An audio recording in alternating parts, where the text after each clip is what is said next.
Hello and welcome to Thoughts on Rice, a podcast hosted by the University of California Cooperative Extension Rice Advisors. I'm one of your hosts, Sarah Marsh Janish, and I'm a rice farm advisor for Colusa and Yolo counties. I'm Whitney from DeForest. I'm the Cooperative Extension Rice Advisor for Sutter, Yuba, Placer, and Sacramento counties. My name is Luis Espino. I'm the Rice Farming Systems Advisor for Butte and Glenn counties. I'm Michelle Leinfelder-Miles. I'm a farm advisor in the Delta region. I work on all sorts of field crops, grains and forages, but one of those is rice. And the counties that I cover are San Joaquin, Sacramento, Yolo, Solano, and Contra Costa counties. Together, the UCCE Rice Farm Advisors seek to provide relevant, topical, research-backed information relating to California rice production. Today I have the privilege of sitting down with Tim Johnson, the president and CEO of the California Rice Commission, also known as the CRC. The CRC makes it their mission to support the family farmers and mills who have excelled for more than a century. This support looks like engaging in a number of comprehensive regulatory programs, such as managing water quality programs, maintaining an active industry communications program, and coordinating wildlife habitat conservation programs. Tim, thank you for speaking with me today. Well, thanks for having us, Sarah. Sure appreciate it. Well, Tim, let's start off with a relatively easy question. Let's talk about your background and how you got to be a part of this role. Sure. Well, I have been in this role for such a long time. We're going to go in the Wayback Machine. I actually came out of the food sector. So after college, I worked at Frito-Lay and then at Producers Dairy. And then I started my rice time, if you would, working for the California Rice Promotion Board in the mid-1990s. And then eventually the Rice Promotion Board really changed into the California Rice Commission. And I've had the privilege of being its CEO since its inception. Wow, that's fascinating. And that actually kind of leads me into my next question, which is what is the role that the California Rice Commission play in today's California rice markets? Right. So really, I think you captured it quite well. We really have four primary focuses of the commission. But overall, the objective is to do the things, right, for the industry that the farmers don't have time to, with too much, just take too much resources and energy on an individual level to execute things like water quality policy and program implementation. Also on the policy side for mills and handlers to make sure that we're actively engaged in international trade policy, development of things like farm bill policy. So our overall objective is to really be that interface between the industry, growers and handlers, and some of the bigger things that we all have to navigate as agriculture in California. There are four primary areas, right? We have regulatory compliance. Water quality is a huge one. Policy, both state and federal, as well as conservation programs that growers would sign up for. The other thing that we've had a long history of doing is really being that communications interface between the farm and the mill and the people of California who really might not know about our industry, even if you're someplace close like Sacramento, and certainly in some of the larger, urban centers like San Francisco, Los Angeles, where you're not going to bounce into a rice farmer, right, when you're at Costco or somebody in the airport coming into the Sacramento. And so we provide opportunity for the industry to connect with those very important people in California who have, at the end of the day, a lot of interest in agriculture, but also a lot of impact on what rice farming looks like.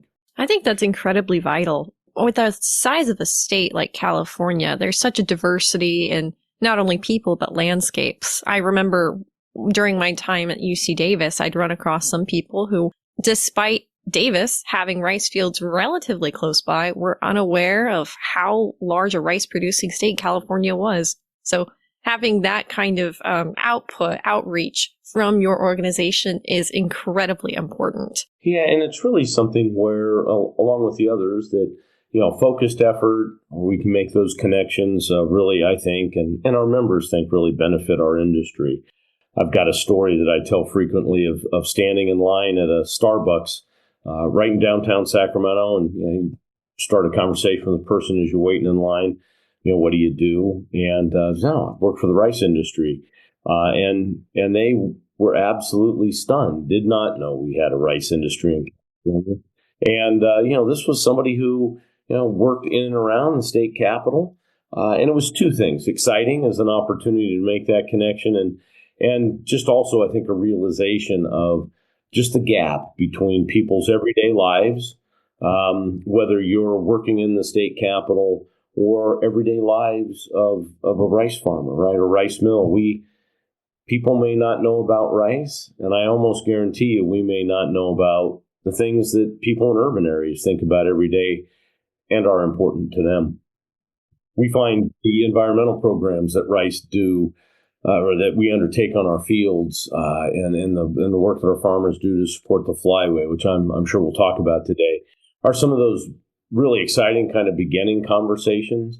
And once they understand that we grow all this rice in the state, 500,000 acres, and that we grow America's sushi rice, exciting. The conversation usually always goes to, the ducks and the geese that we're starting to see this time of year, right? The shorebirds, and a lot of the other environmental programs that come so naturally, right, to rice in the Sacramento Valley, and is really our give back to the state.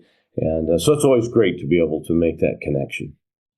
So with that, I guess we mentioned this a little bit in your background about the previous organization of the Rice Promotional Board. But can you tell me a bit more about the history and background of the CRC?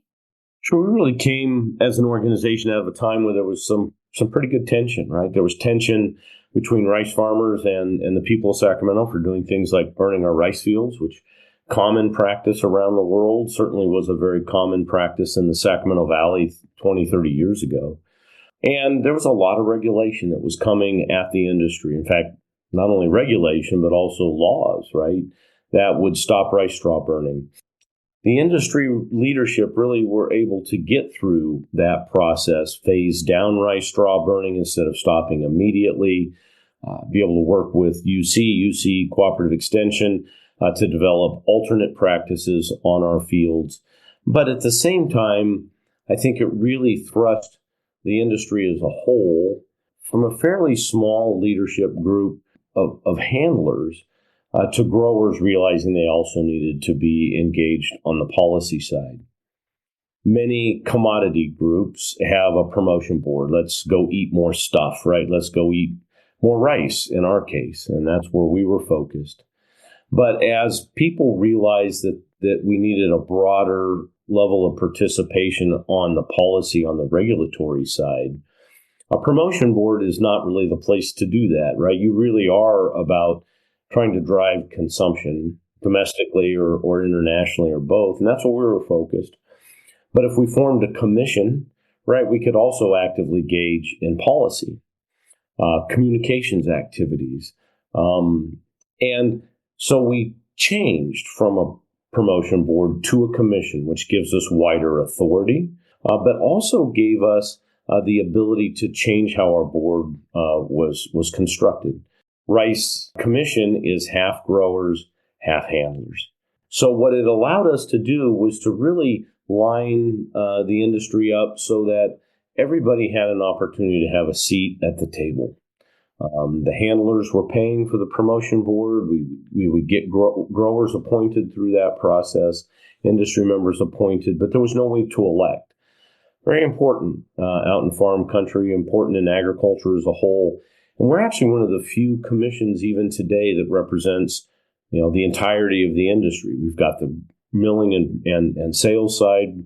We also have the grower side. So I think out of that time of tension, people wanting to make sure that they had a voice, we were able to come out with a structure that has served us extraordinarily well.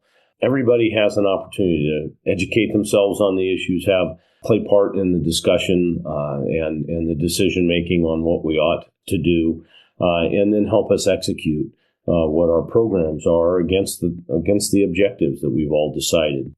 And so that was very transformational. That happened in the mid-1990s, early 2000. The commission was formed and really has been kind of an important point, I think, for the industry. And it's our ability to come together and address the issues that are outside of the rice industry. You mentioned that you're able to kind of communicate amongst yourselves on the board to figure out the issues that you're going to focus your energy on. Is there a certain way that those issues are decided or brought up to you all?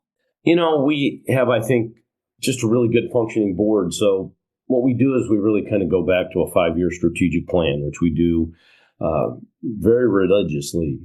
Always make sure that we have a really good, solid set of objectives, resources aligned around those objectives based on the challenges that we see coming at us. And so out of that strategic plan, then we do our activities. The activities of the commission are really driven not by the board, but by the committees that we have. So for each of our core strategic areas, we have committees populated by growers and handlers. They do the work of the commission, and the board sets policy, right? Which is what a board should do. Make sure that we have the resources, provides an opportunity for the board as a whole, answer questions from the committees, or redirect activities as appropriate. So we have a highly functioning board, very focused on the policy and the strategic objectives of the industry, and committees that roll up their sleeves, get the work done, and work with staff directly to accomplish those objectives. And on these committees, is that also made up of grower and handlers in combination? Yes, we don't have any committees except for our executive committee that requires that we have half growers, half handlers.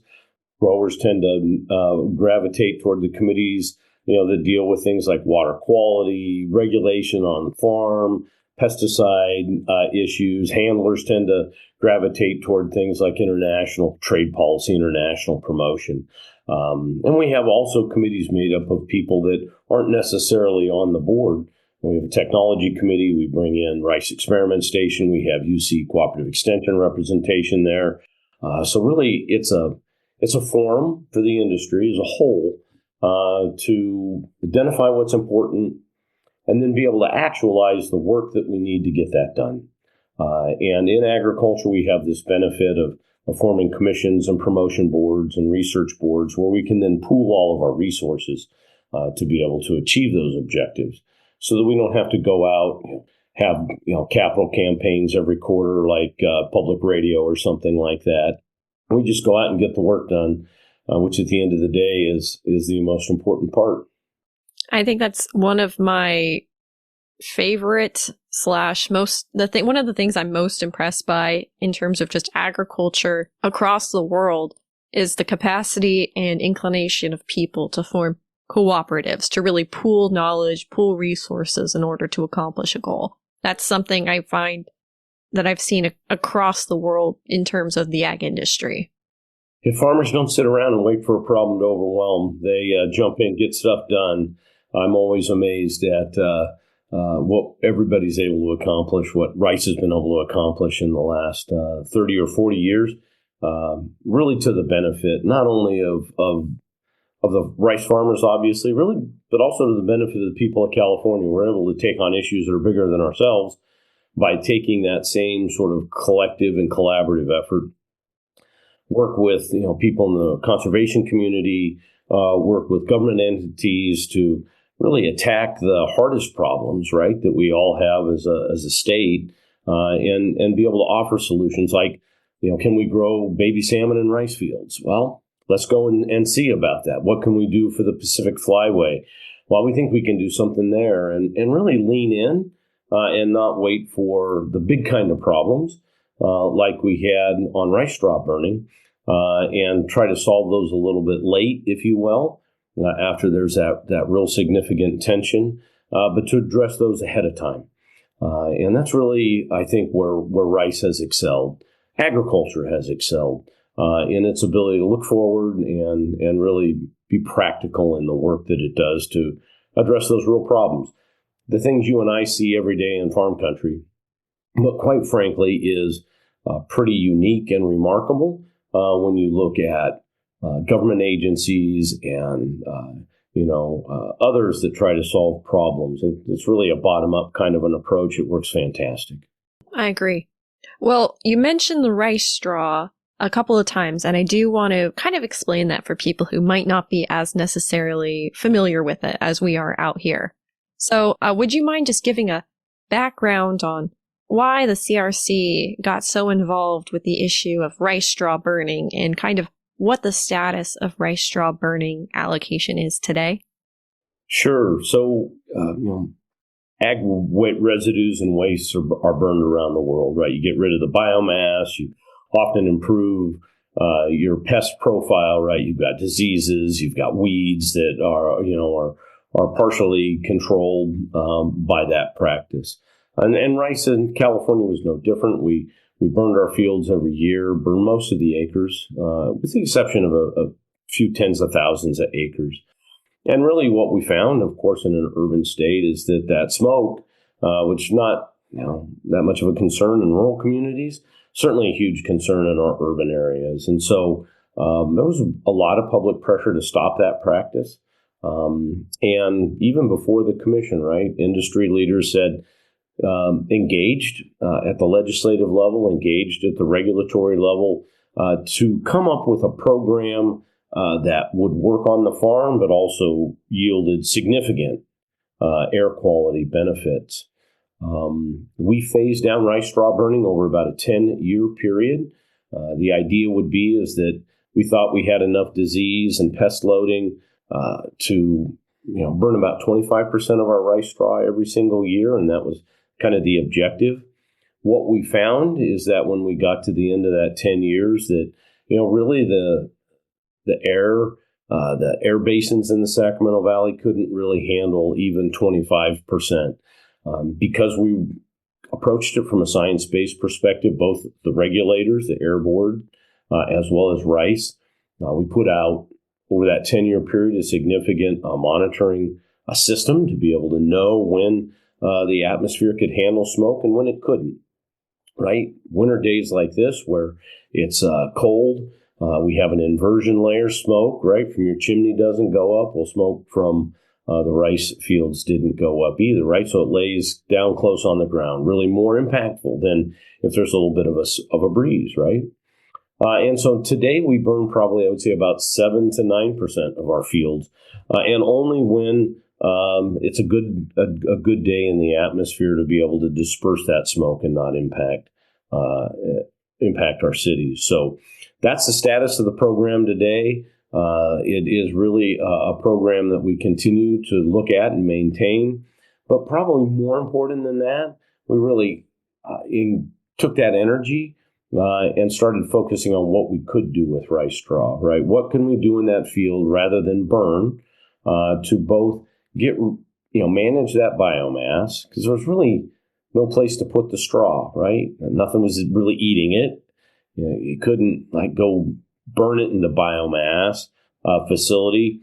It was there. And so this idea of then decomposing that rice straw, recycling it, if you will, and composting it in a field in the wintertime really became where we focused our energy. If you can't burn, well, then you need to be able to do these other practices. And those other practices really meshed up nicely and really launched our industry into changing its thought and realizing that, there are 5 to 7 million ducks and geese that come down the Sacramento Valley every winter. They need a place to be. And what better than a rice field with decomposing rice straw, all that leftover grain, weed seeds, insects, and it looks an awful lot like the wetlands that were historically in California, but gone, right? 95% are gone. And so we went from rice straw burning to really being able to focus on not only decomposing that straw, but what about those environmental benefits that rice farmers could provide at that same time? And so it was a launch point. It was a pivot point for us as an industry that we're really trying to expand even well beyond waterfowl in the Pacific Flyway. Well, that was a great explanation of one of the past and ongoing projects of the CRC. I think we're going to shift a little bit towards the future a bit and talk about the ongoing projects as well as some of the really interesting projects that you've already mentioned that I hope we get into today. So with that, Would you care to, outline some of the ongoing projects that the CRC is really excited about moving forward? Yeah, I'll start with some of the things that people might not think about are interesting, but it's our largest area of activity. It's managing surface and groundwater quality for growers in the state.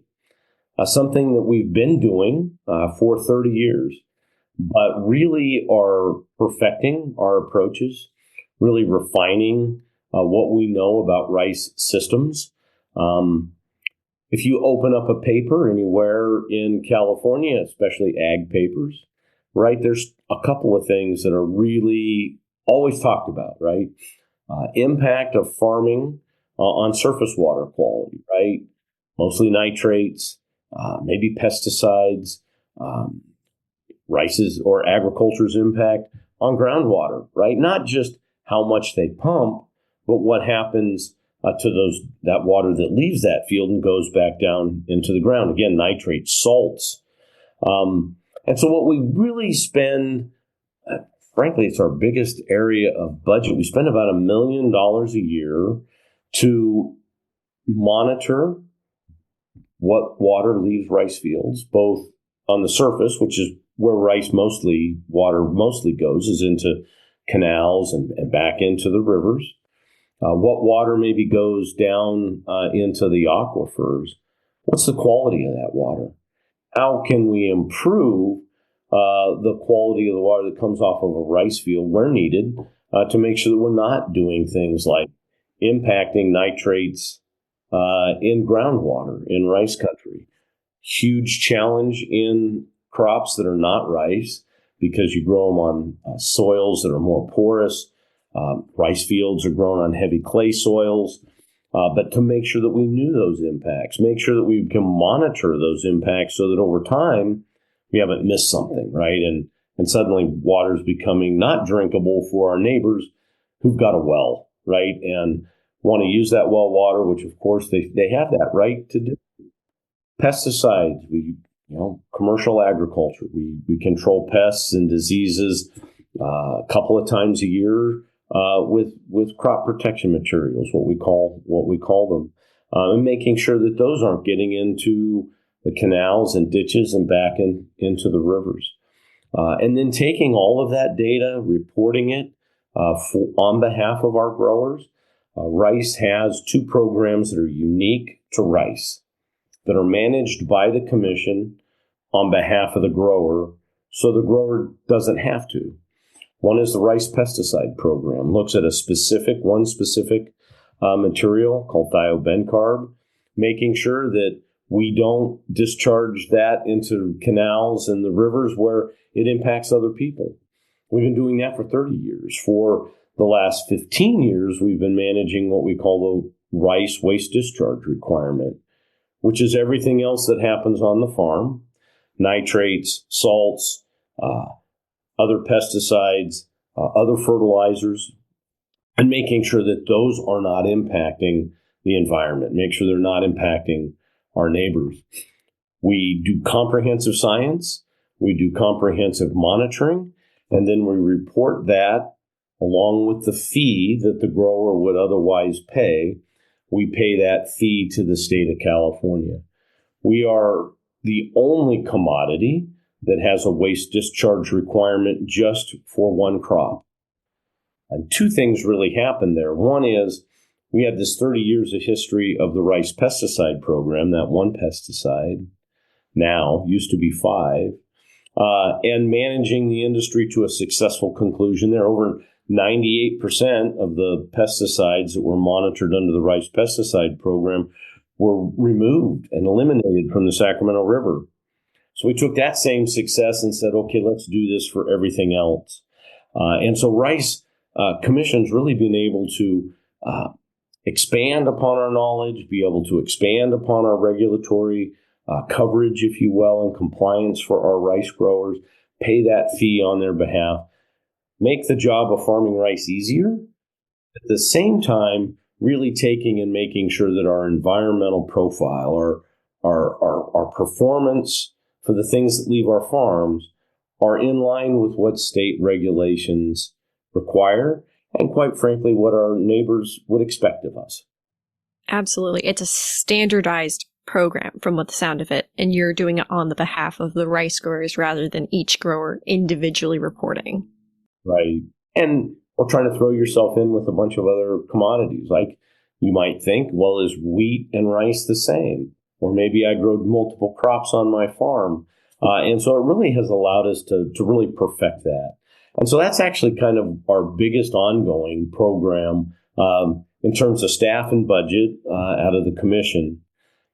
The next one that we talk a lot about and is really an ongoing program is support of the Pacific Flyway. We will flood every year about 300,000 acres of rice. So after we harvest in the fall, and the fields have been dried down, so you can get those big combines in there. They don't get stuck. We collect up all that rice and send it to our rice mills. Well, now you've got this straw that we talked about, but you also have an opportunity to flood that field for habitat.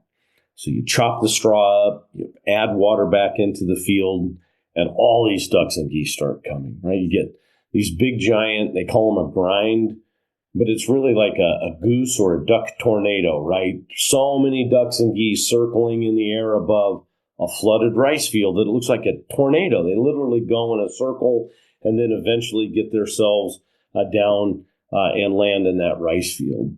And so we focus a lot of energy and effort to make sure that we know that rice habitat is available to those ducks and geese. Again, 5 to 7 million ducks and geese are going to be in the Sacramento Valley. Do we have enough flooded rice? Do we know where that flooded rice is in relation to things like the refuges? What about when the rice fields are flooded? Do we have flooded rice fields when the birds come early? Maybe right after we've harvested. Do we have enough flooded acres of rice after we would normally start drying up our fields and getting ready to plant in the springtime? Incentives for growers. You can't flood a rice field for free. Water, staffing. You got to go out and check your fields. Got to check your boards. You've got to make sure that if you're pumping water maybe out of a ditch, that everything's running. So it costs significant dollars to be able to achieve those habitat benefits. And so incentives for our growers to be able to go out and flood as many acres every year as we can to really support that flyway. Ducks Unlimited estimates that about 60% of all of the food that a duck is going to eat in the entire state of California during this winter season, when the flyway comes down, are provided by rice fields. Wow. That's a huge benefit. It's also kind of a huge responsibility, right? Absolutely. We stop farming rice and we really then focus on waterfowl habitat. And it's spectacular. There's nothing better that I like than to go out this time of year, especially on a nice sunny day after a storm, and you see the snow geese, you see the pintail, you see also shorebirds, which we will talk about here in a minute, just right there in a rice field, things you'd never really, quite frankly, expect to see. If you're that person I was talking to at a Starbucks, right, in Sacramento, never knew, right? But it's right there. It's truly a privilege to get to hear those giant lifts lifting up off a field and just the sound of the air below the wings. It's amazing. You just feel it, right? You hear it, you kind of feel it at the same time. Oh, absolutely. It's fantastic. Another program that we have been doing as kind of an ongoing program is about 15 years ago, other biologists came to us and said, shorebirds really need rice fields also. They need them at a little different time of year, and they need a little different water depth in the fields. What can we do? So through that work, working with folks like Point Blue Conservation Sciences, Audubon, and others, was what are the habitat needs and how can we modify our fields? We eventually received a designation along with the refuges and wetlands that are still in the Sacramento Valley, small number, as habitat of international significance here in the Sacramento Valley, rice fields and those remaining wetlands. And so some of the programs that we do now are to provide early season water. Shorebirds tend to come through the Sacramento Valley earlier than the ducks and geese. And then they leave a little bit later also. So in the springtime, when we'd normally be getting ready for tillage, drying down those fields, well, the shorebirds really need to make sure they still have some habitat. And also that the water depth is appropriate for those shorebirds and the food that they seek, mostly in the mud, the invertebrates that will grow in a rice field. And so those programs are ongoing. Again, incentives for growers to put water on early, hold water on their fields late, modify the depths of the water on that field. So again, that really kind of fits nicely. You manage the Pacific Flyway kind of in the big fat middle, but on the edges, you're managing for these shorebirds, about 750,000 of them. Birds you'd expect to see at Santa Cruz if you're hanging around or Monterey, right? Are actually in rice fields doing what? Eating, gaining weight, and getting ready to fly from, Alaska to South America, many of them. Some even as far up as the islands of Russia, right up close to Alaska, and they're here right in the rice field for our winter season. So it's just spectacular. That is amazing. Just some of those birds have traveled farther in their lifetimes than I have in mine, which is amazing. So with these projects, there's also one that, at least with the growers I've talked to, they are really excited about, which is the work that the CRC is doing called the rice footprint work. Would you care to talk about that a little bit? Yeah, it was an idea that came out of that strategic planning the last time we did it. Our growers in the room with our NGO partners like Ducks Unlimited, actually, and Audubon and others that said, we really understand and kind of live every day the value of rice production on the landscape. It's commonly referred to as working lands. But just how many acres of rice really do we need in the Sacramento Valley? Not only for, this great environment and these benefits that we've been talking about, but also for our small communities. We saw in 2022, right? Terrible drought, third year. And there were entire portions of the Sacramento Valley, towns like Colusa, Willows, Maxwell, they didn't grow rice. They didn't grow rice because the drought was so severe. Didn't only impact rice farmers. It impacted rice dryers. It impacted aviation companies that fly on our rice seed. It impacted rice dryers that dry the rice that's grown in the community. And then, of course, the jobs. It impacted, things like local grocery stores and others. And, you might kind of miss why that's important because, there's a lot of people, there's a lot of jobs. Well, as you know, not in rural California. Jobs aren't always plentiful. And when jobs go away, there's not an alternative. The lifeblood of the Sacramento Valley, and once you get out of the city centers, really, which is between Sacramento and Chico, right, and then Yuba City, they're farm jobs. Absolutely. Yeah. How many acres do we need to be able to provide backbone for our community, all this environmental and habitat benefit? And so what we've done is we posed this question to UC Davis, 5 different professors, folks that looked at economics, folks that looked at waterfowl, folks that looked at giant garter snake, which is another species that's very dependent on rice. We also looked at the agronomic side, and we also looked at salmon and asked that question, okay, from your perspectives, how many acres of rice need to be on the landscape to make sure that we can maintain and then even enhance those values?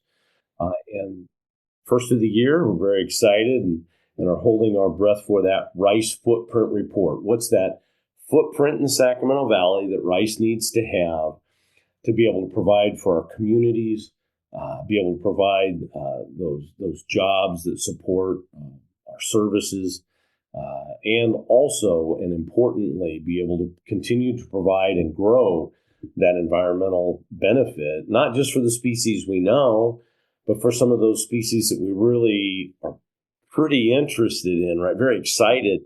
Think about salmon, think about things like giant garter snake. What's that rice footprint? And we're very, very just waiting, very excited to be able to see that report that will come out. And it'll do a couple of things. It'll help, I think, solidify for ourselves and others just how critical rice is in the Sacramento Valley. And they'll also be able to tell us in what we call the footprint 2.0, which is where should we have those flooded acres exactly, for which species, at what time of year, so that we can put programs in place that make sure that we can achieve those habitat objectives. That these species, so reliant on wetlands in the Sacramento Valley, gone. So now they're relying on rice fields. What does that look like? I really think this will become a defining project for the industry for the next 20 years and really help us to be able to refine and enhance our environmental programs on rice fields so that we can really be able to continue to tell that story at a policy level, be able to tell that story at a regulatory level of, rice is so critical. And here is what we need your help with to be able to make sure that we can maintain that. Mm-hmm. It'll be great to have that extensively researched body of work to kind of just outline. And like you said, this does seem to be a turning point in the industry. I'll be really interested to read that rice footprint work. Absolutely. We couldn't think of a better partner than UC Davis. They're here, they know rice. But also, UC Davis has, I think, a well-earned role, right? Is that organization that provides big thinking and science around to help inform decisions. What we as a state need to be thinking about as we move through impacts of climate, impacts of policy, to be able to make sure that we're weighing appropriately, right? Those trade-offs that we oftentimes have to make in an urban and increasingly arid state like California. Hi everyone, Sarah Marsh Janish here, just letting you know that we decided to split this episode into 2 parts as it was getting a bit long. Stay tuned for next week when we'll release the second half of this conversation with Tim Johnson. Thanks.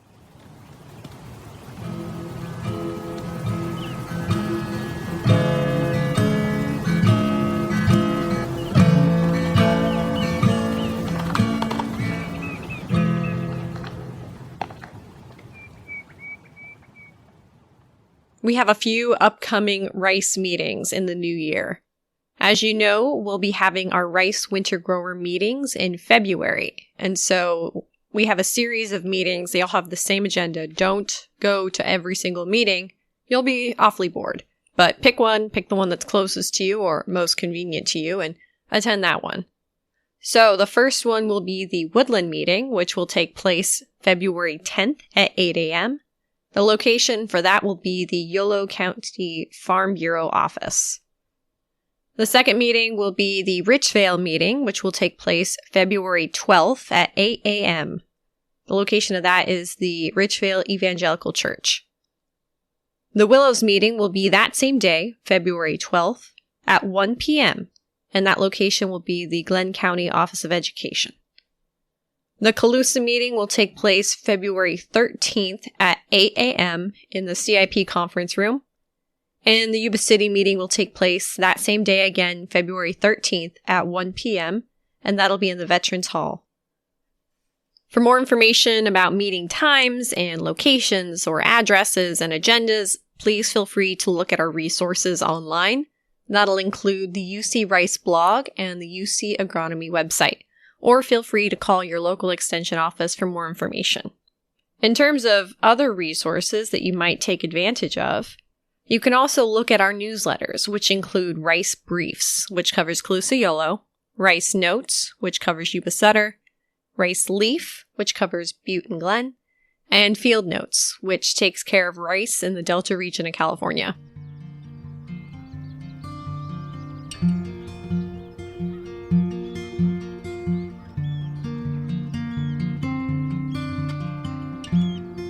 Thanks for listening to Thoughts on Rice, a University of California Cooperative Extension podcast from the University of California Agriculture and Natural Resources. You can find out more about this podcast on our website, thoughtsonrice.buzzsprout.com. We'd love to hear from you, whether it's from using our text link in the show notes, a survey submission in our feedback form, also in the show notes, or in a comment or rating on your podcast streaming service of choice.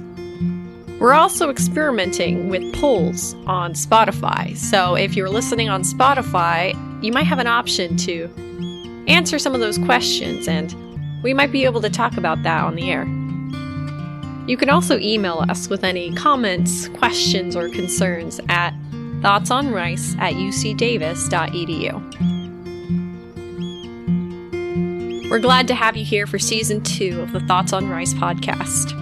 And remember, like the growers like to say, have a rice life. Mention of an agrochemical does not constitute a recommendation, merely the sharing of research findings. Always follow the label. The label is the law. Find out more at ipm.ucanr.edu. The views, thoughts, and opinions expressed are the speaker's own, and do not represent the views, thoughts, and opinions of the University of California. The material and information presented here is for general purposes only. The University of California name and all forms and abbreviations are the property of its owner, and its use does not imply endorsement of or opposition to any specific organization, product, or service.